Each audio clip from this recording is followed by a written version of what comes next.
दोस्तों स्टडी 91 के online platform में आप सभी का बहुत बहुत स्वागत है। दोस्तों आज आप सभी के समक्ष उत्तर प्रदेश पुलिस परीक्षा के लिए हिंदी विषय की क्लास लेकर हाजिर हूं और आज हमारा 17वां लेक्चर है। पिछले 10 लेक्चर में प्रीवियस ईयर पेपर के प्रश्नों पर हम लोग जो है काफ़ी सवाल जवाब किया हम लोगों ने और बहुत सारे तथ्यों को देखा। उसके बाद से 11 नंबर से जो आपकी क्लास चली मॉक टेस्ट वाली क्लास चली, ठीक है। और ये जो मॉक टेस्ट है दोस्तों, यहाँ जो टेस्ट सीरीज है इससे एकदम अलग से सवाल आपको मिल रहे हैं। तो टेस्ट सीरीज भी आपके लिए जरूरी है और क्लास भी जरूरी, तो आप मौका दीजिए, जुड़िए स्टडी 91 के साथ और अपनी तैयारी को आगे बढ़ाइए। तो स्टार्ट किया जाए आज की क्लास को। चलिए आगे बढ़ते हैं और देखते हैं कि कौन कौन से सवाल हैं जो हमारी परीक्षा में पूछे जा सकते हैं, क्योंकि अति संभावित प्रश्नों की यह श्रृंखला चल रही है। तो स्टार्ट कीजिए दोस्तों।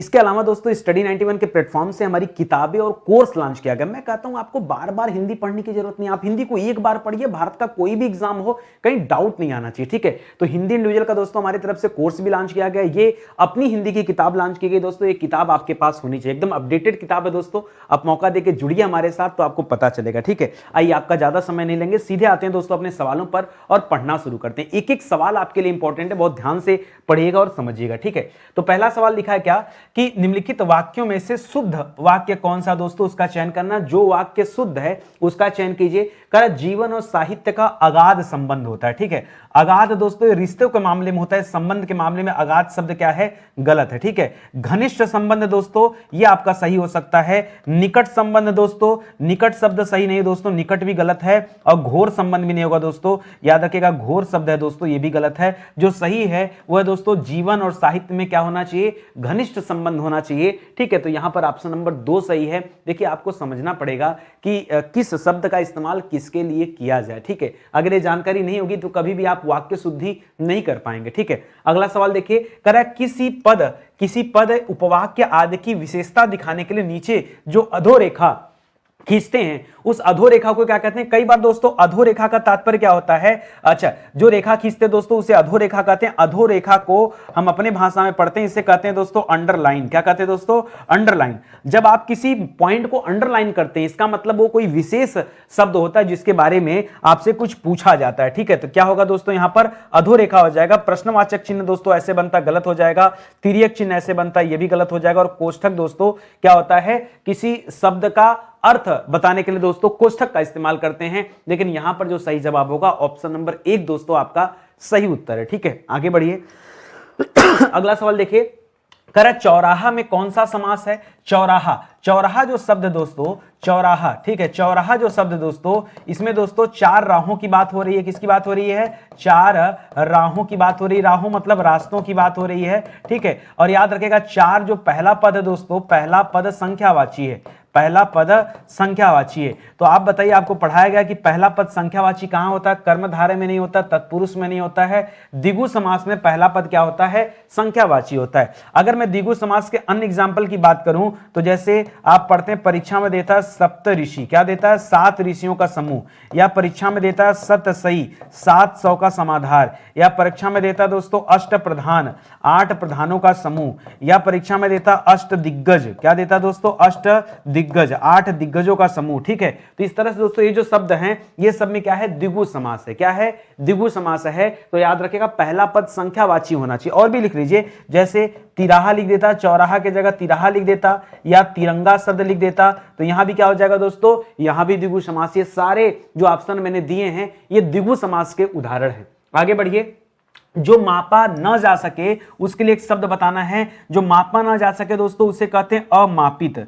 जो मापा न जा सके, जो मापा न जा सके उसे क्या कहते हैं दोस्तों, अमापित कहते हैं, याद रखेगा। अब बहुत सारे बच्चों के मन में है कि सर अपरिमेय किसे कहते हैं, जिसका माप तौल न किया गया उसे अपरिमेय कहते हैं, ठीक है। अब बातों को समझिए, ठीक है। ऐसे में आयोग दोनों, आप चाहे तो दोनों उत्तर सही कर सकते हैं, क्योंकि अपरिमेय का भी मतलब जो दोस्तों लगभग यही मतलब निकलता है, लगभग यही मिलता जुलता, बस उसमें माप तौल की बात आती है कि जिसका माप तौल न किया गया हो, जिसका माप तौल न किया गया हो उसे क्या कहते हैं दोस्तों, उसे कहते हैं अपरिमेय। और अनुपेय दोस्तों बिल्कुल गलत शब्द दिया है, अनुपेय की जगह लिखना चाहिए अनुपमेय। क्या होना चाहिए, अनुधन उपमेय। अनुपमेय जब शब्द लिखता है ना तब हम बताते हैं कि इसका अर्थ क्या होता है, जिसकी उपमा ना दी जा सके, जिसकी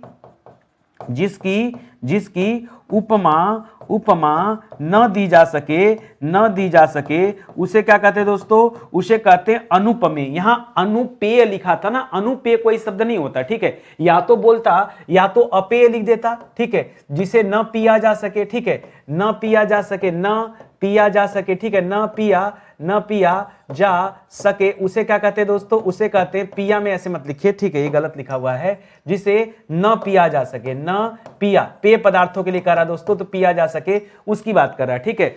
तो उसके लिए दोस्तों अपेय होता है, जैसे अखाद्य पढ़ते हैं, जिसे न खाया जा सके या जिसे न ग्रहण किया जा सके। तो यहां पर फिलहाल आप करिएगा अमापित, सही हो जाएगा। वैसे परीक्षा के दृष्टिकोण से दोस्तों मैं स्टार लगाना चाहूंगा, हो सकता है कि आपके परीक्षा में अपरिमेय को सही मान ले, ठीक है। तो ये दोनों ऑप्शन मोस्टली सही है, याद रखिएगा। ठीक उसी तरह से है, जैसे मान लीजिए आपसे पूछ दे दशानन, क्या पूछ दे दोस्तों, दशानन पूछ दे, दशानन में कौन सा समास है, तो कोई बच्चा बोलेगा कि बहुव्रीहि समास है, क्योंकि दशानन रावण को कहा जाता है। और कोई बच्चा कह दे 10 हैं आनंद जिसके, पहला पद संख्यावाची, तो कह दे द्विगु समास है। तो दोस्तों ऐसे में क्या करेंगे, ये द्विगु भी सही है और बहुव्रीहि भी सही है, ठीक है। तो परीक्षा में अगर इस तरह का कुछ ऑप्शन देता है तो फिर लड़ाई वाली बात हो जाएगी कि क्या एकदम से सही है, उसका कैसे पता है, क्योंकि सही तो दोनों है ना, ठीक है। तो इसका ध्यान दीजिएगा। कह रहा वर्णमाला में स्पर्शी व्यंजनों की संख्या कितनी, मैंने ये भी आपको कई बार पढ़ाया है, क से लेकर म तक। कहां से लेकर दोस्तों, क से लेकर म तक के जो वर्ण होते हैं दोस्तों, वो क्या कहलाते हैं, उन्हें क्या कहा जाता है, उन्हें स्पर्शी व्यंजन भी कहा जाता है, स्पर्शी व्यंजन भी कहा जाता है, और उसे वर्गीय व्यंजन भी कहा जाता है। क्या कहा जाता है, हो सकता है परीक्षा में वर्गीय व्यंजन पूछ दे, तो स्पर्शी व्यंजन वर्गीय व्यंजन दोनों को कहा जाता है, ठीक है। इसी तरह से अगर आपसे पूछ दे कि स्वरों की संख्या कितनी होती, तो क्या बताएंगे, 11 हो जाएगा। मूल व्यंजनों की संख्या कितनी होती है, मूल व्यंजन कितने होते हैं दोस्तों, तो मूल व्यंजन याद रखेगा 33 होते हैं। यहां पर वर्गीय व्यंजन क्या हो जाएगा, 25 हो जाएगा, ये आप याद रखेंगे, ठीक है। तो 25 वर्गीय व्यंजन हो जाते हैं। उसके बाद 25 में 4 जोड़ेंगे, यर लव अंतस्थ व्यंजन हो जाते हैं, तो 25 4 29 हो गया। और 29 में मैं यहां नोट कर दे रहा हूं, ठीक है, 25 क्या हो जाते हैं दोस्तों, 25 आपके स्पर्शी वाले हो जाते हैं, ठीक है, स्पर्शी व्यंजन। 4 आपके क्या हो जाते हैं, अंतस्थ व्यंजन हो जाते हैं, अंतस्थ। स्पर्शी में मैंने क्या बताया, क से म तक, ठीक है, क से म तक दोस्तों यहां आ जाते हैं। अंतस्थ में क्या आ जाता है, य र ल और व आ जाता है, ठीक है, य र ल व आ जाता है। और 4 बन जाते हैं आपके ऊष्म व्यंजन, क्या हो जाते हैं दोस्तों, ऊष्म व्यंजन, ठीक है। इसमें क्या आ जाता है, स ख स ह आ जाता है, स ख स ह। तो 25 4 29 4 33, इस प्रकार दोस्तों यही वो 33 हैं जो यहां मैंने बताया है मूल व्यंजन, ठीक है। इसके अलावा दोस्तों 4 संयुक्ताक्षर होते हैं, उनको अलग कर लीजिए। 2 उत्क्षिप्त होते हैं, उनको अलग कर दिए। 2 अयोगवा होते हैं, उनको भी अलग कर दीजिए। तब जोड़ेंगे तो आप सीधे पहुंच जाएंगे 41 पे, ठीक है। इस प्रकार कुल वर्णमाला अगर पूछे कि अगर हम वर्णमाला की बात करें तो पूरे वर्णमाला में दोस्तों 52 अक्षर होते हैं। कितने होते हैं, अंग्रेजी का 2 गुना, भूलिएगा मत। इंग्लिश में कितने लेटर होते हैं, 26 लेटर होते हैं ना, तो 26 का 2 गुना क्या हो जाएगा, 52 हो जाएगा। 52 लेटर कहां होते हैं दोस्तों, हिंदी में होते हैं। अगला सवाल देखिए, निम्नलिखित में से एक वाक्य अशुद्ध है, जो गलत है वो बताइए। हम लोग आपका आभार मानते हैं, हम लोग नहीं दोस्तों, हम आपका आभार मानते हैं, ये पहला वाला ही दोस्तों गलत हो गया। सीधे सीधे बोलना चाहिए कि हम आपका आभार मानते हैं। तुमने उसे बैठने क्यों नहीं कहा, बैठने को क्यों नहीं कहा, ये तो सही है। अगले शनिवार को शीला छुट्टी पर रहेगी, ये भी सही है। वह कमरे में जाकर सो गया, ये भी सही दोस्तों। तो बाकी के जो 3 वाक्य हैं ये तो बिल्कुल सही है, लेकिन पहला वाला वाक्य दोस्तों गलत है। क्यों गलत है, मैंने वह चीज भी आपसे बता दिया, ठीक है। अगला सवाल सुनिए, जो सुमिरत सिद्धि होई गणनायक करिबर बदन करौ अनुग्रह सोई बुद्धि राशि शुभ गुण सदन, ठीक है। तो याद रखिए दोस्तों, यहां ये जो कथन दे रहा है इसमें कौन सा छंद है ये बताना है, ठीक है। अगर दोहा छंद होता तो दोहा छंद जो होता दोस्तों यह अर्ध सममात्रिक छंद होता है। पूछता परीक्षा में कि दोहा क्या है, तो क्या बताएंगे, अर्ध सममात्रिक छंद होता है। और दोहा में 13 और 11 मात्राओं पर यति पाई जाती है, ये आप याद रखेंगे, ठीक है। सोरठा दोस्तों, सोरठा क्या है, सोरठा भी दोस्तों अर्ध सममात्रिक छंद है। क्या है दोस्तों, अर्ध सममात्रिक छंद है। और दोहा का ठीक उल्टा दोस्तों सोरठा होता है। तो 11 और 13 मात्राओं पर यति पाई जाती है। अब जो अलग है, रोला भी दोस्तों आसान है। रोला याद रखेगा सममात्रिक है। क्या है दोस्तों, ये अर्ध सममात्रिक नहीं है, सममात्रिक है। जबकि बरवे दोस्तों, बरवे भी आपका अर्ध सममात्रिक है, ठीक है। ये सुनिए, ठीक है। अब जो रोला लिखा दोस्तों, रोला बहुत आसान है। रोला जो है वो सोरठा के जैसे होता है, जैसे सोरठा में 11-13 मात्राओं पर रति यति पाई जाती है, ठीक है। यानी पहले और तीसरे चरण में 11 मात्राएं, दूसरे और चौथे चरण में 13 मात्राएं, उसी तरह से रोला में भी होता है, ठीक है। ये आप तथ्य याद रखिएगा। और बरवय की बात कर ले तो बरवय जो होता है लीक से हटकर होता है। पिछली क्लास में भी हमने कई बार चर्चा किया, तो बरवय में आप याद रखिएगा दोस्तों, इसमें 12 और 7 मात्राएं होती। क्या होती दोस्तों? 12-7। फिलहाल ये जो उदाहरण है दोस्तों ये सोरठा का है, लेकिन यहां पर आप याद रखेंगे 12 और 7 मात्राएं होती हैं, ये आप याद रखेंगे, ठीक है। ये जो पूछा दोस्तों ये क्या है? ये सोरठा है, इसको भी याद रखेंगे, ठीक है। तो ये पूछता दोस्तों, ये जानकारी आपके पास कम से कम होनी चाहिए, ठीक है। आगे बढ़िए। करा पत्थर को जोंक नहीं लगती, इस लोकोक्ति का अर्थ क्या है? सबल का शोषण नहीं होता, सबल का शोषण होता नहीं। मजबूत चीज आसानी से खराब नहीं होती, दो धुरतों में प्रायः टकराव नहीं होता, हठी पर कोई प्रभाव नहीं पड़ता। तो आप यही कह सकते हैं कि पत्थर को जोंक नहीं लगता, यानी समझाने का कोई प्रभाव नहीं पड़ता। जो हठी होता है, जिसने अपने मन में हठ ठान ही लिया है, उसे भगवान भी नहीं समझा सकता, उसे भगवान भी नहीं समझा सकता। तो हठी पर कोई प्रभाव नहीं पड़ता, चाहे आप उसे कितना भी मोटिवेट कर लो। तो दोस्तों इसका अर्थ है कि पत्थर पर जोंक नहीं लगती, ठीक है। ये दोस्तों इसका सही अर्थ निकलेगा, ध्यान रखेंगे। करा मेरे तो गिरधर गोपाल दूसरों न कोई, जाके सिर मोर मुकुट मेरो पति सोई, ठीक है। ये दोस्तों मीराबाई का कथन है। किसका कथन दोस्तों? यह मीराबाई जी का कथन है। और मीराबाई जी के इस कथन में कौन सा रस है आपको ये बताना। तो याद रखिएगा दोस्तों, यहां पर श्रृंगार रस है। थोड़ा सुधार कर लीजिए, श्रृंगार इस तरह से लिखा जाएगा, हो सकता है टाइपिंग में दिक्कत हो। श्रृंगार रस का स्थायी भाव क्या होता है दोस्तों? तो रति अस्थायी भाव होता है। उसी तरह से हास्य रस का स्थायी भाव क्या होता है? हास होता है। करुण रस का स्थायी भाव क्या होता है दोस्तों? शोक होता है। शांत रस का स्थायी भाव क्या होता है दोस्तों? निर्वेद होता है, ठीक है। तो परीक्षा में क्या पूछा जाता है? अस्थायी भाव भी खूब पूछे जाते हैं, ठीक है। अस्थायी भाव भी खूब पूछे जाते हैं। फिलहाल इस सवाल का जो सही उत्तर है वो है श्रृंगार रस, ठीक है। चलिए और आगे बढ़िए दोस्तों, अगला सवाल देखिए। कर कवि शब्द में कौन सी संज्ञा है? कवि दोस्तों व्यक्तिवाचक संज्ञा नहीं, व्यक्तिवाचक संज्ञा में हमेशा नाम आता है। किसी भी चीज का नाम ले लो, जैसे दोस्तों मान लो आपने राम का नाम ले लिया, किसी ने कृष्ण का नाम ले लिया, किसी ने हिमालय का नाम ले लिया, किसी ने गंगा का नाम ले लिया। दोस्तों ये जितने भी नाम होते हैं या स्थान होते हैं, जैसे किसी ने प्रयाग का नाम ले लिया, किसी ने वाराणसी का नाम ले लिया, ठीक है। तो याद रखिएगा क्या होता है दोस्तों? ये व्यक्तिवाचक संज्ञा होता है। फिलहाल ये कवि जो दोस्तों व्यक्तिवाचक संज्ञा नहीं है, ये जातिवाचक संज्ञा है। ये किसी जाति का बोध कराता है। जैसे आपने कहा पहाड़, तो पहाड़ में बहुत सारे पहाड़ हो सकते हैं। जब आप नाम ले लेंगे कि अरावली पर्वत, तब दोस्तों अरावली क्या हो जाएगा? व्यक्तिवाचक संज्ञा हो जाएगा। लेकिन जब आप पहाड़ कहेंगे तो पहाड़ दोस्तों बहुत सारे पहाड़ हो सकते हैं। उसी तरह नदी दोस्तों क्या है दोस्तों? नदी भी क्या है? जातिवाचक संज्ञा है। उसी तरह से समुद्र क्या है? जातिवाचक संज्ञा है। उसी तरह से याद रखेंगे ये क्या पूछा है अभी? कवि पूछा है, तो कवि क्या हो जाएगा? वो भी जातिवाचक संज्ञा हो जाएगा। ये कवि आपके परीक्षा में डॉक्टर शब्द दे दे, क्या दे दे? डॉक्टर, ये भी जातिवाचक संज्ञा हो जाएगा। इंजीनियर दे दे, वो भी जातिवाचक संज्ञा हो जाएगा। वकील दे दो, वो भी जातिवाचक संज्ञा हो जाएगा। जब किसी का नाम पूछेगा तब व्यक्तिवाचक संज्ञा। द्रव्यवाचक संज्ञा में क्या होता है दोस्तों? जहां द्रव्य आता है, जैसे सोना चांदी लोहा, सोना चांदी लोहा, या कोई तरल पदार्थ भी आ गया, जैसे दूध दही की बात कर दिया, दूध दही की बात कर दिया, ठीक है, दूध दही घी की बात कर दिया। तो ये सभी क्या होता है? द्रव्यवाचक में होता है। भाववाचक में क्या आता है? भाववाचक में जैसे आ गया बुढ़ापा, जैसे आ गया जवानी, ठीक है, जैसे आ गया बचपन। तो ये सब क्या होता है दोस्तों? ये सब भाववाचक होता है। तो अभी के लिए जो आपका सही उत्तर है वो है दोस्तों option number 2। Option number 2 right answer है, ठीक है। मेरी क्लास में एक बात बता दूं ना, कॉपी कलम लेके बैठा करिए। अगर कॉपी कलम लेके बैठेंगे तो बहुत कुछ सीखने को मिलेगा। नहीं लेके बैठेंगे तो ये तो आपका जिद है, कोई मतलब ही नहीं है, फिर आप सीख नहीं पाओगे ना, केवल क्लास को देखोगे और सुनोगे। कॉपी कलम किस लिए मैं बोल रहा हूं? ज्यादा मेहनत नहीं, आप अपने कॉपी पे क्वेश्चन नंबर डाल लो और अपने मन से फटाफट उत्तर लिख लो कि इस सवाल का नितिन सर क्या उत्तर देते हैं, ठीक है, और आप क्या उत्तर देते हैं। बस दोनों को टैली करा लो, आपको समझ में आ जाएगा कि आपकी पोजीशन क्या है। और साथ ही साथ अपने मन में जो एक भ्रम रहा, देखो जब तक आप टैली नहीं कराओगे ना, आपका मन हमेशा ये कहता है कि आप महान हो, आपको सब आता है। यानी आपको, आप जहां पे एक्चुअली हैं वहां पे नहीं आपका मन रहे, आपका मन उससे कहीं और दूर है।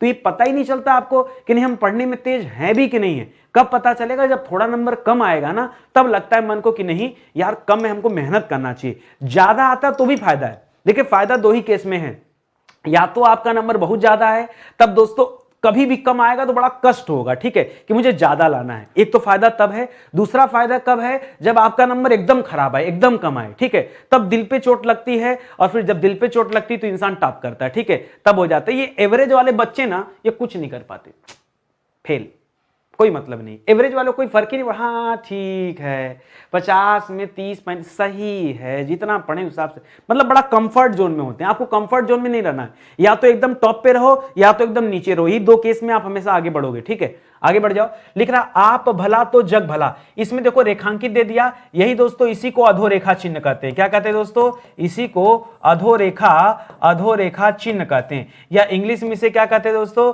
इसी को अंडरलाइन कहते हैं। ये कोई विशेष बात है ना, तभी तो अंडरलाइन यहां पे किया। करा आप, ये जो रेखांकित शब्द है उसमें किस प्रकार का सर्वनाम है, तो मैंने आपको बताया था दोस्तों कि निजवाचक सर्वनाम हो जाएगा। कहीं पे लिखा रहा है आप, कहीं पे लिखा रहा है दोस्तों स्वयं, ठीक है, कहीं पे लिखा रहा है दोस्तों अपने आप, ठीक है। तो ये सब शब्द कहीं भी आ जाए तो याद रखेगा निजवाचक का भेद होता है, ये सर्वनाम के अंतर्गत निजवाचक के अंतर्गत आएगा। तो ऑप्शन नंबर 2 जो है दोस्तों ये सही उत्तर हो जाएगा। लिख रहा है सुधा का अनेकार्थी शब्द क्या है। देखिए बादल और बिजली तो एकदम नहीं है, बादल को क्या कहते हैं दोस्तों, बादल को अब्र कहते हैं, बादल को मेघ कहते हैं, ठीक है, मेघ कहते हैं। बादल को क्या कहते हैं, जलद कहते हैं, जलद। बादल को नीरद कहते हैं, बादल को तोयद कहते हैं, बादल को अब्द कहते हैं। ये सब नाम किसके हैं दोस्तों, ये सब बादल के नाम हैं। उसी तरह से बिजली को क्या कहते हैं, बिजली को विद्युत कहते हैं, बिजली को दामिनी कहते हैं, बिजली को सौदामिनी कहते हैं। क्या कहते हैं, सौदामिनी कहते हैं। बिजली को चंचला कहते हैं, चंचला कहते हैं। बिजली को चपला कहते हैं, क्या कहते हैं, चपला कहते हैं। बिजली को तड़ित कहते हैं, ठीक है। ये सब है, लेकिन याद रखेगा ये आपका सही उत्तर नहीं है। हाँ, सुधा की बात करें तो सुधा अमृत को भी कहा जाता है और पानी को भी कहा जाता है, याद रखेगा, ठीक है, ये सही हो जाएगा। प्राण प्रियतम गलत है, सेना शक्ति गलत है। सेना का परीक्षा में पूछता है, सेना को अनी कहते हैं, अनी से एक शब्द बनता है अनी किनी कहते हैं। सेना को चमू कहते हैं, सेना को वाहिनी कहते हैं, वाहिनी कहते हैं। सेना को लश्कर कहते हैं, लश्कर कहते हैं। ये सब दोस्तों किसका नाम है, सेना का नाम है, ठीक है, याद रखेगा। फिलहाल प्राण और जल दोस्तों ये बिल्कुल सही उत्तर है। सुधा का अर्थ होता है, सुधा अमृत को भी कहा जाता है, ठीक है। सुधा किसे कहते हैं दोस्तों, सुधा अमृत को कहा जाता है, अमृत को। अमृत को अमीय कहा जाता है, अमीय कहा जाता है, सुधा कहा जाता है, ठीक है। ये सब दोस्तों किसका नाम है, ये अमृत का नाम है, ठीक है। चलिए आगे बढ़ते हैं। करा उसने नहाकर भोजन किया, उसने पहले नहाया बाद में भोजन किया। करा इस वाक्य में नहाकर किस क्रिया का उदाहरण है, संयुक्त क्रिया का नहीं, प्रेरणार्थक क्रिया का नहीं। प्रेरणार्थक क्रिया में हमने आपको बताया था प्रथम प्रेरणार्थक क्रिया, द्वितीय प्रेरणार्थक क्रिया। जैसे पढ़ना शब्द है तो पढ़ना से शब्द बनता है पढ़ाना और फिर शब्द बनता है पढ़वाना, ठीक है। तब दोस्तों आ जाता है दोस्तों प्रथम प्रेरणार्थक क्रिया, द्वितीय प्रेरणार्थक क्रिया। ये तो है नहीं, द्विकर्मक क्रिया भी नहीं है, पूर्वकालिक क्रिया है। कोई घटना पहले हो रही हो फिर दो क्रियाएं एक साथ हो रही हैं, कि पहले नहाया बाद में सो गया। जैसे बच्चा दूध पीकर सो गया, तो बच्चा पहले दूध पिया बाद में सो गया, तो पूर्वकालिक क्रिया क्या है, पहले दूध पिया। जैसे आपने क्या किया, आपने क्लास देखकर सो गए, बच्चे क्लास देखकर सो गए, तो क्लास देखना क्या दोस्तों, ये पूर्वकालिक क्रिया है, बाद में सो गए, ठीक है। तो इस तरह से होता है, तो पूर्वकालिक क्रिया यहां पर हो जाएगा ना। अभी अच्छे समझ में आ रहा है ना। चलो आ जाओ आगे बढ़ते हैं। कह रहा है सेवा सत्कार से आदर बढ़ता है, इस वाक्य में कारक है सेवा सत्कार से। तो सेवा सत्कार क्या है, एक माध्यम है जिसके कारण आदर बढ़ता है दोस्तों। तो जहां माध्यम की बात आती है वहां कर्ण कारक आता है। कर्ता ने कर्म को करण से, करण कारक आ जाएगा। अधिकरण में क्या होता है दोस्तों, इसका चिन्ह है में और पर, और अपादान में से आता जरूर है, लेकिन ये से दोस्तों अलगाव को दर्शाता है। चाहे अलगाव को दर्शाता है, चाहे दोस्तों भय को दर्शाता है, चाहे लज्जा को दर्शाता है, चाहे डर को दर्शाता है। इस कारण में जहां कहीं मिले तब दोस्तों अपादान कारक हो जाएगा। जैसे अगर कह दे सीमा कुत्ते से डरती है, सीमा कुत्ते से डरती, वहां भी से आया ना, तो डरना याद रखेगा, भयभीत होना, लजाना, ये सब अपादान में आते हैं। मैंने बहुत डिटेल में आपको पढ़ाया, ठीक है। तो यहां फिलहाल क्या हो जाएगा दोस्तों, करण कारक हो जाएगा। ऑप्शन नंबर 2 बिल्कुल सही जवाब है। करा सूरज का 7वां घोड़ा किसकी रचना है, जयशंकर प्रसाद जी की रचना है? नहीं, जयशंकर प्रसाद जी की कृति में दोस्तों क्या क्या आता है, जैसे आंसू आता है, लहर आता है, कंकाल आता है, ठीक है, कामायनी आता है, क्या आता है दोस्तों, कामायनी आता है, कामायनी, ये किसकी कृतियां दोस्तों, ये अजात शत्रु जी की कृतियां हैं। मैं महादेवी वर्मा जी की बात करूं तो महादेवी वर्मा जी की कृति में यामा आता है, नीरजा आता है, निहार आता है, संध्या गीत आता है, संध्या गीत आता है, ये सब रचनाएं आती हैं। ठीक है, धर्मवीर भारती दोस्तों यहां सही हो जाएगा, मुंशी प्रेमचंद भी गलत हो जाएगा। मुंशी प्रेमचंद की रचना क्या दोस्तों, गोदान है, गबन है, गोदान है, गबन है। ठीक है, नमक का दरोगा है, नमक का दरोगा है, ये सब किसकी रचना है, मंगलसूत्र है, मंगलसूत्र है, ये किसकी रचना है दोस्तों, ये प्रेमचंद जी की रचना है। मैं यहां जो बता रहा हूं दोस्तों धर्मवीर भारती जी की रचना है, ये सूरज का सातवां घोड़ा। इसके अलावा दोस्तों अंधा युग पूछता है, अंधा युग भी इन्हीं की रचना है। ठेले पर हिमालय किसकी रचना है दोस्तों, ठेले पर हिमालय भी इन्हीं की रचना है। ठीक है, और क्या दोस्तों, इसके अलावा अंधा युग हो गया, ठेले पर हिमालय हो गया, बहुत बढ़िया रचना है यार, दिमाग में नहीं चढ़ रहा है, मतलब 10 बार परीक्षा में आ चुका है। अंधा युग हो गया, और झूठ सच नहीं, अरे क्या नाम है उसका यार, अंधा युग हो गया, सूरज का सातवां घोड़ा हो गया, ठेले पर हिमालय हो गया, ठंडा लोहा हो गया। ठीक है, ठंडा, यही था ना, हाँ, ठंडा लोहा, ये सब किसकी कृतियां दोस्तों, ये धर्मवीर भारती जी की कृतियां हैं, इसको आप याद रखिएगा। इसी तरह से एक दो कृतियां और याद रखिएगा, गुनाहों का देवता, ये तो मैं भूल ही गया, गुनाहों का देवता, एक और याद आ गया, कनुप्रिया, इन्हीं की रचना क्या दोस्तों, कनुप्रिया। याद नहीं आता तो नहीं आता, आता तो खूब ढेर सारा आता है।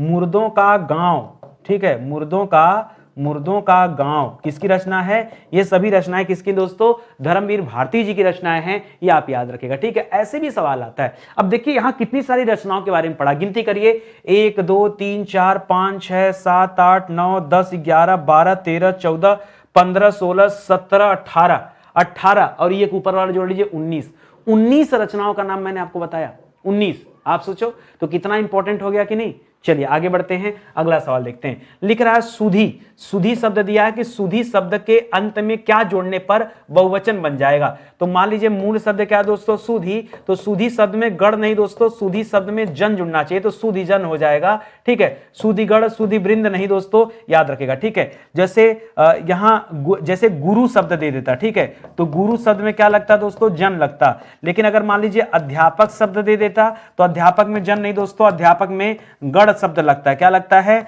अध्यापक गढ़ लगता है। ठीक है, जैसे विद्यार्थी शब्द दे देता तो विद्यार्थी में गढ़ शब्द लगता है। ठीक है, विद्यार्थी गढ़। ठीक है, इसी तरह से अधिकारी शब्द लगता है, अधिकारी शब्द में अधिकारी गढ़ लगता है, अधिकारी गढ़। ठीक है, इसी तरह से होता है बहुत सारा, जैसे वर्ग भी लग जाता दोस्तों, महिला वर्ग, अगर महिला शब्द लिखा रहता, ठीक है, महिला या पुरुष शब्द लिखा जाता तो क्या हो जाता, महिला वर्ग। तो दोस्तों इस तरह से आप बनाना सीखिए, तब आपको पता चलेगा। ठीक है, समझ में आ गया ना। तो जो सही उत्तर है अभी के लिए क्या हो जाएगा, जन हो जाएगा आपका राइट आंसर। याद रखेंगे स्टडी 91 के प्लेटफॉर्म के अलावा हमारा एक प्रो नाम का प्लेटफॉर्म लॉन्च हुआ है, study91pro.com। ठीक है, इसी नाम से एप्लीकेशन और वेबसाइट दोनों है दोस्तों। यहां से आपको मिल रहा है दोस्तों टेस्ट सीरीज। ये टेस्ट सीरीज क्यों ज्वाइन करें, क्योंकि यहां मिलेगा आपको मॉक टेस्ट मिलेगा, सेक्शनल टेस्ट यानी चैप्टर वाइज टेस्ट भी मिलेगा, प्रीवियस ईयर पेपर भी मिलेगा और करंट अफेयर भी मिलेगा।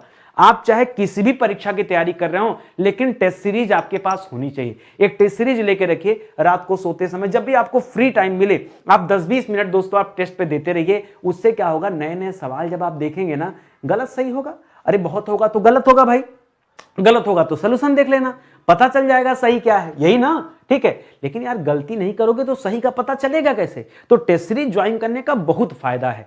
अच्छा, बच्चे सोचते हैं कि हमारे पास 2 घंटा नहीं, अरे यार नहीं 2 घंटा है, 15 मिनट का समय होगा, 15-20 मिनट का भी समय हो तो 20-20 मिनट का टेस्ट दो, 10-10 मिनट का टेस्ट दो। नहीं देना टेस्ट तो आ जाओ सेक्शनल टेस्ट दो ना, इसमें कोई टाइम बाउंडेशन तो होता नहीं है। ठीक है, पढ़ते जाओ 10, 20, 30 जितना सवाल पढ़ लो। जब आप ये सोच के पढ़ते हो क्या जब बैठूंगा तो 200 पढ़ूंगा, ऐसा थोड़ा होता है। आप 30-30 सवाल दिन में 3 बार पढ़िए, 90 सवाल हो गया, 100 हो जाएगा तुरंत ना। आप 30-30 सवाल पढ़िए, सुबह उठा 30 सवाल देख लिया। 30 सवाल देखने में मुश्किल से 10 मिनट लगता है, 30 सवाल क्वेश्चन आंसर करने में 10 मिनट लगता है। ठीक है, तो एक बार तब कर लिया, एक बार दोपहर में बैठ गया, एक बार जो है रात में देख लिया, हो जाएगा आराम से 90-100 सवाल। ठीक है, ऐसे पढ़ते हैं, पढ़ने वाले ऐसे ही पढ़ते हैं, याद रखेंगे। ठीक है, चलिए आगे बढ़ते हैं, अगला सवाल देखते हैं। लिख रहा है सुमित्रानंदन पंत को 1960 में किस काव्य की रचना को लेकर साहित्य अकादमी पुरस्कार दिया गया था। साहित्य अकादमी पुरस्कार पहली बार कब मिला दोस्तों, 1955 में और किसे दिया गया दोस्तों? माखन लाल चतुर्वेदी को दिया गया। मुझे लगता है एकदम रट गया आपको, कहते हैं अब मन में आता होगा सर न बताइए तो ज्यादा अच्छा है, ठीक है। 2023 में यह पुरस्कार किसे दिया गया? संजीव कुमार को दिया गया। किसे दिया गया? संजीव कुमार को। रचना क्या नाम था दोस्तों? मुझे पहचानो। रचना का नाम क्या है? मुझे पहचानो। और जो अभी सवाल दे रहा दोस्तों, ये 1960 में साहित्य अकादमी पुरस्कार की बात कर रहा है, तो याद रखेगा कला और बूढ़ा चाँद। अच्छा, ये जो सारी रचनाएं दोस्तों, ये सारी रचनाएं किसकी हैं? सुमित्रानंदन पंत जी की है। मैं कह रहा हूं इतनी रचनाएं से काम नहीं चलेगा, कुछ और रचनाएं पढ़िए जो परीक्षा में आता है। जैसे परीक्षा में आता है चिदंबरा किसकी रचना है?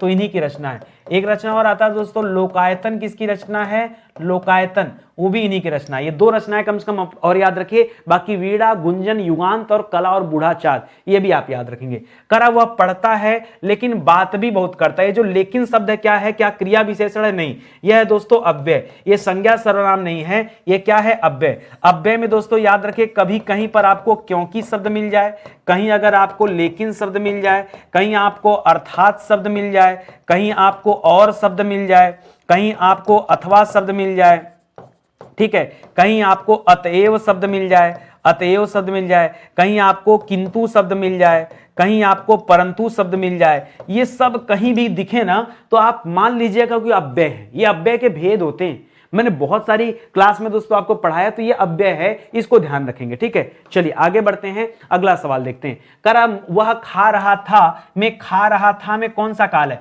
देखिए था है तो था तो होता है भूतकाल में, ठीक है, और रहा है यानी ये पूर्ण तो है नहीं, इसलिए दोस्तों अपूर्ण भूत का एग्जाम्पल है। किसका एग्जाम्पल है? यह अपूर्ण भूत है, सामान्य नहीं है, संदिग्ध भी नहीं, पूर्ण भी नहीं। पूर्ण तब होता जैसे कहता कि वह खाना खा चुका था। पूर्ण कब होता? तब यह बोलता ना वह खाना खा चुका था, तब होता दोस्तों पूर्ण, ठीक है। शायद वह खाना खा लिया था, शायद वह खाना खा लिया था, खाना खा लिया था। अब क्या हो गया दोस्तों? अब यहां संदेह पैदा कर दिया गया। बाकी दोस्तों ये मैंने आपको बता ही दिया, ठीक है। वह खाना खाता था, सामान्य में करना है तो क्या कर देंगे दोस्तों? वह फल खाता था, ठीक है, वह फल खाता था, ये हो गया दोस्तों सामान्य, ठीक है। तो मैंने सब आपको बता दिया, मुझे नहीं लगता कि अब आपको और कहीं डाउट है, ठीक है। आगे बढ़िए। करा निम्नांकित में पुलिंग शब्द दोस्तों कौन सा है? तो पुलिंग शब्द कौन सा? पहला ही मिलेगा दोस्तों मजा, कि बहुत मजा आया, ठीक है, अच्छा मजा आया। तो मजा दोस्तों क्या हो सकता है? मजा अच्छा हो सकता है। लेकिन सजा दोस्तों याद रखेगा, सजा अच्छा होता कि अच्छी सजा होती, उसको खूब सजा मिली, ठीक है, अच्छी होती है। तो सजा, कजा और रजा याद रखेगा, ये तीनों क्या होते हैं दोस्तों? यह स्त्रीलिंग के अंतर्गत आते हैं। लेकिन जो मजा शब्द है दोस्तों, यह मजा पुल्लिंग के अंतर्गत आता है, याद रखना पड़ेगा। कैसे याद रखें? आप वाक्य प्रयोग कीजिए, आपको सारा जवाब मिलेगा, ठीक है। चलिए, मजा आता है कि मजा आती है? मान लीजिए यहीं पर मैंने आपसे पूछ लिया कि आप मुझे बता दो कि मजा आता है कि आती है, क्या सही है? मजा आती है, मजा आती है, क्या ये सही है? नहीं सर, गलत है। मैं आपसे कहूंगा मजा आता है, ये सही है? हाँ सर, ये सही है। मजा तो आता है, तो इसका मतलब क्या है? पुल्लिंग है। आता है इसका मतलब क्या है? पुल्लिंग है, बता तो दिया आपने। करा निम्नलिखित में से कौन सा शब्द स्त्रीलिंग शब्द है? ठीक है, तो कौन सा शब्द दोस्तों? अब जैसे अब देखिए मित्र, तो दोस्तों मित्र तो क्या है दोस्तों? मित्र तो पुल्लिंग शब्द है, ठीक है। और अच्छा त्योहार, त्योहार भी क्या होता है दोस्तों? अच्छा होता है, तो अच्छा होने की वजह से यह भी पुल्लिंग हो गया। अच्छा, आप अच्छा कार्य या अच्छी कार्य, तो कार्य हमेशा अच्छा होता है दोस्तों, तो यह भी पुल्लिंग हो गया। तो जो कृपा शब्द है दोस्तों, यही क्या है? यही स्त्रीलिंग शब्द है, ठीक है। यही क्या है दोस्तों? स्त्रीलिंग शब्द है, इसको ध्यान दीजिएगा, कहीं कहीं माथा घूम जाता होगा। इसके लिए बकायदा प्रैक्टिस की जरूरत है, जितना ज्यादा प्रैक्टिस करेंगे ना तब जाके पकड़ बनेगी ऐसे सवालों पर, ठीक है। आगे बढ़िए। चरण कमल बंदौ हरिराई, इसमें कौन सा अलंकार है? यमक अलंकार तो बिल्कुल नहीं है, क्योंकि जहां पर एक ही शब्द दो बार आए और अर्थ अलग अलग हो, शब्द दो बार आए, शब्द दो बार आए, किंतु अर्थ अलग हो, किंतु अर्थ अलग हो, तब क्या कहते हैं दोस्तों? तब उसे कहते हैं यमक अलंकार। रूपक अलंकार दोस्तों यहां हो जाएगा, क्योंकि रूपक अलंकार क्यों का बता दे रहा हूं, अनुप्रास में जहां वर्ड की आवृत्ति हो, वर्ड यानी अक्षर की क्या हो दोस्तों? आवृत्ति हो, एक ही अक्षर बार बार आए, ठीक है। मुदित मनोहर मानस देखा, म बार बार आ गया। श्लेष में दोस्तों क्या होता है? अर्थ चिपका रहता है, अर्थ चिपका रहता है, ठीक है, अर्थ चिपका रहता है, रहीमन पानी राखिए बिन पानी सब सून। यहां रूपक अलंकार हो जाएगा दोस्तों। रूपक अलंकार होता कब है, मैं आपको अपनी भाषा में बता दूं, जहां उपमेय और उपमान के बीच में कोई अंतर ना हो, जहां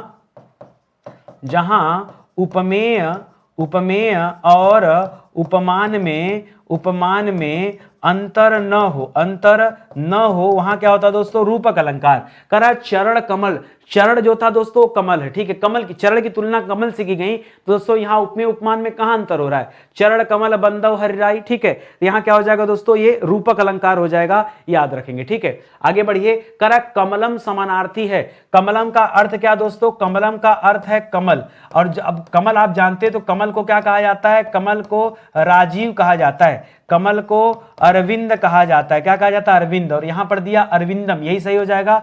कमल को नलिन कहा जाता है, कमल को पद्म कहा जाता है, कमल को क्या कहते हैं, जलज कहा जाता है, जलज, कमल को नीरज कहा जाता है, कमल को तोयज कहा जाता है, तोयज, कमल को वारिज कहा जाता है, ये सब दोस्तों कमल का पर्यायवाची, ठीक है। कमल को पुंडरीक कहा जाता है, क्या कहते हैं, पुंडरीक, ठीक है, तो ये सब हो जाएगा। सुमनम दोस्तों, सुमन किसको कहा जाता है, सुमनम का मतलब होता है पुष्प, फलम का मतलब होता है फल, और त्योधवलम, त्योधवलम नहीं दोस्तों, ये गलत है, और त्योधवलम की जगह अगर लिख देता धवलम, क्या लिख देता, धवलम, तो धवलम मतलब होता है श्वेत, श्वेत यानी सफेद, श्वेत यानी सफेद को कहा जाता है धवलम, धवल रंग, ठीक है, तो ये भी याद रखेगा, ठीक है, इस तरह से होना चाहिए, ठीक है। फिलहाल आपका ऑप्शन नंबर 1 जो है ये बिल्कुल सही है। उपसर्ग को कहते हैं, उपसर्ग क्या होता है दोस्तों, उपसर्ग शब्द के प्रारंभ में लगता है, शब्द के प्रारंभ में लगता है, लेकिन इसे पद नहीं कहा जाता, इसे शब्द भी नहीं कहा जाता, इसे वाक्यांश नहीं, इसे शब्दांश कहते हैं। शब्दांश का निर्माण हुआ है शब्द धन अंश, तो शब्द में कोई अंश जुड़कर एक नया शब्द बनता है, उसी को क्या कहते हैं, उपसर्ग कहते हैं, ठीक है। उपसर्ग जुड़ने के बाद नया शब्द बनता है, तब उसे जो है, जो शब्द जुड़ता है उसे उपसर्ग कहा जाता है, तो शब्दांश हो जाएगा। निम्नलिखित में से किस शब्द का प्रयोग प्रत्यय के रूप में हुआ है, ठीक है, प्रत्यय के रूप में क्या हुआ दोस्तों, तो पहला ही हो जाएगा मौसेरा, विदेश, आतप, प्रबंध, ये क्या दोस्तों, अच्छा, विदेश में अगर बात करें तो विधन देश हो जाएगा, विधन देश, तो यहां दोस्तों जो वी शब्द है ये क्या बना दोस्तों, ये आपका उपसर्ग हो जाएगा, ये क्या हो जाएगा, ये उपसर्ग हो जाएगा। उसी तरह से आतप में क्या हो जाएगा, आधन तप हो जाएगा, आधन तप, तो यहां आ क्या दोस्तों, ये उपसर्ग हो जाएगा, ठीक है। प्रबंध तो दोस्तों क्या हो जाएगा, मूल शब्द हो जाएगा, ठीक है, प्रबंध क्या है, यह मूल शब्द हो जाएगा, मौसेरा हो जाएगा आपका उत्तर, ठीक है। अब मौसेरा जैसे पूछ दिया, तो मौसेरा प्रत्यय भी ढूंढना पड़ेगा, तो मौसा धन एरा करें कि मौसी धन एरा करें, सबसे बड़ा कंफ्यूजन तो यही है, तो मौसी मत करेगा, मौसेरा में मौसा धन एरा होता है, क्या होता है दोस्तों, मौसा धन एरा बराबर क्या हो जाता है, मौसेरा हो जाता, तो एरा शब्द क्या दोस्तों, यही यहां पर प्रत्यय है, यही यहां पर प्रत्यय है। कुछ और एग्जांपल अगर आपसे पूछता, तो जैसे आज आपसे मौसेरा पूछा था, मौसेरा पूछा था ना, कल आपसे चचेरा पूछ सकता है, चाचा धन एरा बराबर क्या हो जाएगा, चचेरा। फुफेरा पूछ सकता है, फूफा धन एरा बराबर फुफेरा हो सकता है, ठीक है। इसी तरह से चचेरा, मौसेरा, फुफेरा, ठीक है। और क्या कर सकते हैं दोस्तों, और कुछ जारी है, अभी मुझे तो दिमाग में नहीं चल रहा, मौसेरा, चचेरा, फुफेरा, कुछ आप भी सोचिए, ठीक है, क्या बन सकता है, मामा, मामा से ममेरा बन जाएगा ना, ममेरा, ऐसे बनाइएगा आप, फुर्सत में खूब बनेगा, तो ये आप याद रखेंगे, ठीक है। करा दाहिना, दाहिना का तत्सम क्या होगा, तो दाया तो होता नहीं है, दाक्षिणा भी नहीं होता, दाक्षिण भी नहीं होता है, दाहिना का होता है दोस्तों दक्षिण, क्या होता है दोस्तों, दाहिना का तत्सम क्या हो जाता है, दक्षिण हो जाता है, इसी तरह से इसे याद रखेगा, ठीक है। चलिए आगे बढ़ते हैं। करा यहां तत्सम तद्भव वाले शब्द दिए हैं, आइए देखते हैं। तो एक तरफ दोस्तों हम लिखेंगे तत्सम और एक तरफ लिखेंगे दोस्तों तद्भव, ताकि आपको एकदम क्लियर रहे। अभी क्या पूछा है, कौन सा शब्द तद्भव है ना, तो सकट, घात, कांच, कांच दोस्तों याद रखेगा, एक कांच जहां चंद्र बिंदु होता है, मैंने समझाया है, ये तद्भव है, तो कांच तद्भव है, तो कांच का तत्सम क्या हो जाता है, खाली काच होता है। इसी तरह से गोपाल जो शब्द दिया है, गोपाल का तत्सम क्या होता है, याद रखेगा, ग्वाला होता है। इसी तरह से घात का तत्सम क्या होता है, घात का घाव, ना ना ना ना, गलत लिख दिया ना इधर, ठीक है, इसको इधर लिखना है ना, तत्सम तद्भव है ना, ध्यान दीजिए। तो जो गोपाल शब्द दिया दोस्तों, गोपाल इधर शब्द रहेगा, गोपाल तत्सम शब्द है और इसका क्या हो जाएगा, ग्वाला हो जाएगा। घात दोस्तों तत्सम शब्द है और घात का क्या हो जाता है, घाव हो जाता है। सकट दोस्तों तत्सम शब्द है और सकट का क्या हो जाता है, छकड़ा हो जाता है, सकट का छकड़ा। याद रखेगा, बहुत अच्छा सवाल है दोस्तों, पूछता है परीक्षा में और लोगों को जानकारी भी नहीं होती। ठीक है, कुछ तो नया मिला होगा यहाँ आपको, तो याद रखेगा कांच। ठीक है, मैंने बताया था जहां कहीं चंद्रबिंदु मिल जाए, जैसे यहां पर दोस्तों मुंह, मुंह में चंद्रबिंदु मिल गया तो मुंह शब्द क्या हो गया दोस्तों, मुंह का मुख हो जाता है। जैसे गांव में चंद्रबिंदु मिल गया तो गांव का क्या हो जाता है दोस्तों, ग्राम हो जाता है। ठीक है, तो ये सब याद रखिए, जहां चंद्रबिंदु होते हैं ना, ये प्रायः क्या होते हैं, ये प्रायः तद्भव होते हैं। क्या होते हैं दोस्तों, ये तद्भव होते हैं, ये आप याद रखेंगे। ठीक है, करा उक्त का विलोम क्या होता है। ठीक है, तो उक्त का विलोम क्या हो जाएगा दोस्तों, उक्त का हो जाता है अनुक्त, अन धन उक्त बराबर अनुक्त हो जाता है। उपयुक्त मत करिएगा, उपयुक्त का क्या हो जाता है दोस्तों, उपयुक्त का अनुपयुक्त हो जाता है, अनुपयुक्त हो जाता है, ये उपयुक्त का विलोम हो जाएगा। ठीक है, उपर्युक्त का यानी ऊपर जो दिया गया है इसका होता है अधोलिखित। ठीक है, उपर्युक्त का क्या हो जाएगा, अधोलिखित हो जाता है, नीचे लिखा हुआ। उपर्युक्त मतलब ऊपर। ठीक है, तो याद रखेंगे। चलिए आगे बढ़ते हैं। वर्तमान हिंदी का प्रचलित रूप क्या है दोस्तों, तो वर्तमान हिंदी में अवधि प्रचलित है क्या, नहीं। ब्रज भाषा प्रचलित है क्या, नहीं। यह प्रचलित है दोस्तों खड़ी बोली। देवनागरी तो लिपि का नाम है, हम हिंदी जिस लिपि में लिखते हैं दोस्तों उस लिपि का नाम क्या है, देवनागरी लिपि। लेकिन खड़ी बोली हिंदी दोस्तों ये हम बोलने में प्रयोग करते हैं। और खड़ी बोली हिंदी जो दोस्तों, इसका जन्म किससे हुआ दोस्तों, याद रखेगा, एक कौरवी के तहत हम मानते हैं और यह पश्चिमी हिंदी के अंतर्गत आता है। किसमें आता है दोस्तों, यह पश्चिमी हिंदी के अंतर्गत आता है। पश्चिमी हिंदी का जन्म किस अभ्रंश से हुआ है, तब क्या बताएंगे, सौरसेनी अभ्रंश से हुआ है। किससे हुआ दोस्तों, सौरसेनी अपभ्रंश से किसका जन्म हुआ है, पश्चिमी हिंदी का जन्म हुआ है। और उसी के अंतर्गत कौरवी आता, कौरवी को ही खड़ी हिंदी बोली कहते हैं। ठीक है, तो ये भी आप याद रखेंगे,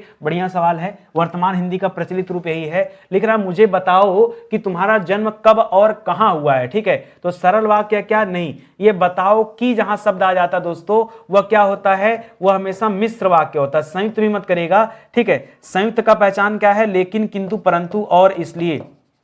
लेकिन, किंतु, परंतु और इसलिए, ये सब किस में आता है दोस्तों, ये संयुक्त में आता है। ठीक है, और याद रखिएगा, यहां पर याद रखिएगा क्योंकि आ जाए या खाली की आ जाए। ठीक है, तो इस तरह के जो शब्द आते हैं दोस्तों ये मिश्रित की पहचान बताते हैं। ठीक है, तो यहां पर जो है जवाब कि मुझे बताओ कि तुम्हारा जन्म कब और कहां हुआ, यहां मिश्रित वाक्य हो जाएगा या मिश्र वाक्य कहिए। करा अग्निपथ के रचनाकार कौन है, जयशंकर प्रसाद जी है क्या अग्निपथ के रचनाकार, नहीं। जयशंकर प्रसाद की रचना अभी हमने पीछे पढ़ा कि जयशंकर प्रसाद की रचना क्या था दोस्तों, आंसू था, लहर था, कंकाल था, कामायनी था। ठीक है, कामायनी था, ये सब रचनाएं दोस्तों इनकी है। ठीक है, अजात शत्रु हो गया, ध्रुव स्वामिनी हो गया। ठीक है, ऐसे बहुत सारी रचनाएं हैं, याद रखेंगे। ठीक है, महादेवी वर्मा हमने पढ़ा था, यामा के बारे में हमने पढ़ा, नीरजा के बारे में हमने पढ़ा, निहार के बारे में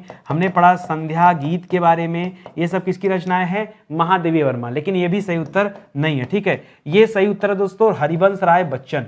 हरिवंश राय बच्चन की कृतियां कौन कौन सी हैं, तो सबसे प्रमुख कृति में मधुबाला याद रखेगा, मधुबाला के बाद मधुशाला याद रखेगा, और मधुशाला से मधु कलश भी याद रखेगा। ठीक है, मधु कलश भी याद रखेगा। ठीक है, कलश। ठीक है, इसके अलावा नीड़ का निर्माण याद रखेगा, नीड़ का निर्माण। ठीक है, ये किसकी रचना है दोस्तों, ये हरिवंश राय बच्चन जी की रचना है और उन्हीं की कृति है दोस्तों अग्निपथ। ये आप सभी नहीं जानते थे लेकिन याद रखिए। ठीक है, अग्निपथ हो जाएगा ये सही जवाब। ठीक है, एक और लिखेगा, निशा निमंत्रण, प्रसिद्ध कृति है दोस्तों, याद आ गया, निशा निमंत्रण, ये भी किसकी कृति है दोस्तों, निशा निमंत्रण भी इन्हीं की कृति है। लिख रहा है, जब वाक्य में एक समान अधिकरण का प्रयोग होता है तो विराम चिन्ह का प्रयोग होता है। एक समान अधिकरण, जैसे आपसे कहा जाए कि आपने क्या पढ़ाई किया, तो आप कहते हैं बीए, लेकिन बीए के बाद दोस्तों यहां सेमी कॉलम लगाते हैं।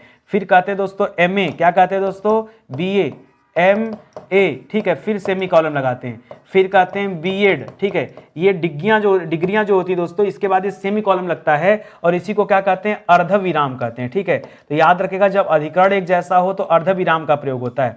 अल्प विराम कामा को कहते हैं, ठीक है। लाघव चिन्ह दोस्तों किसे कहते हैं, लाघव चिन्ह ऐसे बनता है। संकेत चिन्ह तो अलग भी हो सकता है, ठीक है। तो याद रखिएगा, तो यहां पर ऑप्शन नंबर 1 दोस्तों क्या हो जाएगा, सही जवाब हो जाएगा। मुझे लगता है आज के लिए इतना काफी है। जिन बच्चों के पास हिंदी की किताब नहीं है, कम से कम हिंदी किताब आपके पास होनी चाहिए। 634 पेज की किताब है, 6000 सवाल है। यहां आप पढ़ रहे हो ना, लेकिन प्रैक्टिस चाहिए ना, तो प्रैक्टिस के लिए दोस्तों बहुत अच्छी किताब है। 6000 सवाल भी है, एक एक चैप्टर डिटेल में भी दिया गया है, इससे ज्यादा क्या चाहिए। बाकी मैं कह रहा हूं, हिंदी को लेकर ना कभी अलग से कोर्स समझ ज्वाइन करिए। एक बार हिंदी इंडिविजुअल का कोर्स नितिन सर से पढ़ लीजिए। भारत का कोई भी एग्जाम देंगे ना, कहीं आपको डाउट नहीं रहेगा, कभी मन में कोई व्यथा नहीं रहेगी, हमेशा आप संतुष्ट रहेंगे, ठीक है। तो ये हमारा हेल्पलाइन नंबर है, कहीं कोई डाउट है तो आप हमसे व्हाट्सएप पे संपर्क कर सकते हैं। मैंने कहा ना, व्हाट्सएप पे संपर्क कीजिए, कॉल ना कीजिए। अगर आपको बहुत जरूरत हो तो हमारा जो दूसरा हेल्पलाइन नंबर है 7007734525, उस पर कॉल कर सकते हैं, 9455069191,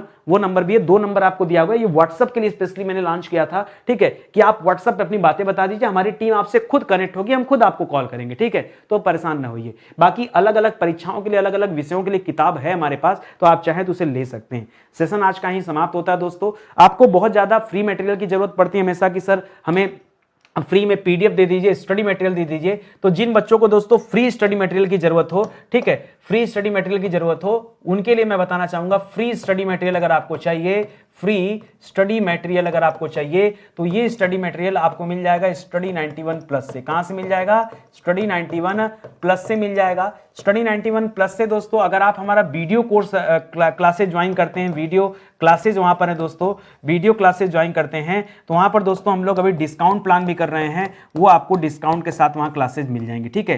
तो ये भी चीजें हैं। बाकी फ्री स्टडी मटेरियल आप फ्री में डाउनलोड करो ना, मत खरीदो पेड, मैं कहां कर रहा हूं जबरदस्ती, ठीक है। तो आप आओ, फ्री वाले जो मटेरियल है दोस्तों उसे आप ले सकते हैं, ठीक है। फिलहाल आज का सेशन ही समाप्त होता है, मिलते हैं दोस्तों अगले लेक्चर में। तब तक के लिए बहुत बहुत धन्यवाद आप सभी का। एक अच्छा सा कमेंट कीजिएगा अगर आपकी तरफ से इच्छा होगा तो, ठीक है। बाकी तो सब ठीक है। चलिए, जय हिंद, जय Bharat, thank you so much.